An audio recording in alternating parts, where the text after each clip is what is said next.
रामासारखे वागण्याचा प्रयत्न करा, वर्धापन दिनाच्या शुभेच्छा देताना उद्धव ठाकरेंचा भाजपला चिमटा. भाजप देशभरामध्ये धर्मात विष कालवत असल्याचाही आरोप.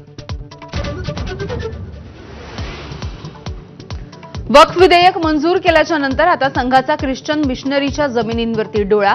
राहुल गांधींच्या नंतर उद्धव ठाकरेंचा दावा. तर वक्फ कायद्याच्या विरोधात सर्वोच्च न्यायालयामध्ये 6 याचिका. भाजप कोणताही मुद्दा हिंदुत्वाशी जोडून देशातलं वातावरण गढूळ करताय. संजय राऊतांची टीका. मुख्यमंत्री काळाराम मंदिरामध्ये का नाही आले, राऊतांचा प्रश्न. बारामतीमध्ये माझ्या एवढं काम करणारा आमदार यापुढेही मिळणार नाही, अजित पवारांचं वक्तव्य. शरद पवारांना चिमटा असल्याची चर्चा. 1952 पासूनच्या आमदारांची कारकीर्द तपासण्याचं आव्हान. शेतकऱ्यांच्या भावना दुखावल्या असतील तर दिलगिरी व्यक्त करतो. कर्जमाफीवरून वादग्रस्त वक्तव्य करणाऱ्या कृषी मंत्री माणिकराव कोकाटेंची माघार. चौफेर टीकेच्या नंतर सुचलं शहाणपण. सर्व हिंदूंसाठी मंदिर, स्मशान आणि पाणी एकच असलं पाहिजे, सरसंघचालक मोहन भागवतांचं वक्तव्य.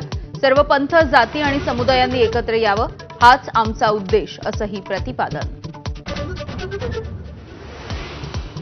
जहाज येताच लिफ्टप्रमाणे वर उचलल्या जाणाऱ्या पंबन रेल्वे पुलाचं पंतप्रधानांच्या हस्ते उद्घाटन. तर रामेश्वरम ते तांबराम रेल्वेला हिरवा झेंडा दाखवला. राज्यभरामध्ये रामजन्माचा जयघोष. राम मंदिरांमध्ये दर्शनासाठी भक्तांच्या मोठ्या रांगा.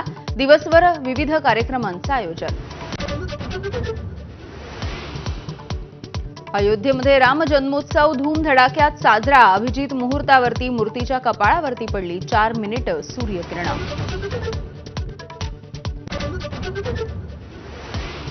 लातूरमध्ये महापालिका आयुक्त बाबासाहेब मनोरे यांचा गोळ्या झाडून घेऊन आत्महत्येचा प्रयत्न, पण सुदैवानं बचावले. टोकाचं पाऊल उचलण्यामागचं कारण अद्यापही अस्पष्ट. तहानलेल्या चित्त्यांना पाणी पाजवणाऱ्या वनविभागाच्या वाहन चालकांवरती निलंबनाची कारवाई. स्थानिक लोकांमध्ये कारवाईच्या नंतर संताप. ट्रम्प सरकारच्या धोरणांविरुद्ध अमेरिका रस्त्यावर. सर्व 50 राज्यांमधल्या 1200 शहरांमध्ये अभूतपूर्व निदर्शनं. Musk and Trump must go या घोषणांनी अमेरिकेची शहरं दणाणली.